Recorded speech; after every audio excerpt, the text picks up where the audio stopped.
হাজার হাজার মানুষ নেমে এসেছেন তুরস্কের রাস্তায়। প্রেসিডেন্ট এরদোয়ানের বিরুদ্ধে বিক্ষোভ করছেন তারা। ইস্তাম্বুলের মেয়র এক্রেম ইমামোগলুকে গ্রেপ্তার দেখিয়ে কারাগারে পাঠানোর প্রতিবাদে তুর্কিরা বিক্ষোভ করছে। ব্রিটিশ সংবাদ মাধ্যম বিবিসি জানিয়েছে, গত এক দশকের মধ্যে এমন বিশাল বিক্ষোভ দেখেনি তুরস্কবাসী। বিক্ষোভ দমনে এরই মধ্যে টিয়ার গ্যাস ও রাবার বুলেট ছুড়েছে পুলিশ। এক পর্যায়ে তারা বিক্ষোভকারীদের বিরুদ্ধে জলকামান ও পিপার স্প্রে ব্যবহার করেন।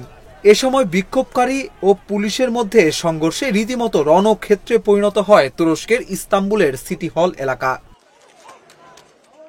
ইস্তাম্বুলের মেয়র এক্রেম ইমামোগলু 2028 সালে প্রেসিডেন্ট নির্বাচনে রিপাবলিকান পিপলস পার্টির থেকে প্রার্থী হওয়ার দৌড়ে রয়েছেন।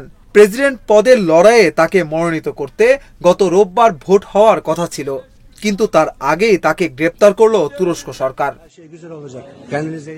পুলিশ রিমান্ডে নেওয়ার আগে এক্রেম অভিযোগ করে সামাজিক যোগাযোগ মাধ্যম এক্সে বলেন, রাজনৈতিক প্রতিপক্ষ হওয়ায় আমাকে উদ্দেশ্য প্রণোদিতভাবে গ্রেপ্তার করা হয়েছে। আমি মাথা নত করব না। এদিকে তুর্কি প্রেসিডেন্ট এরদোয়ান বিক্ষোভকারীদের নিন্দা করেছেন।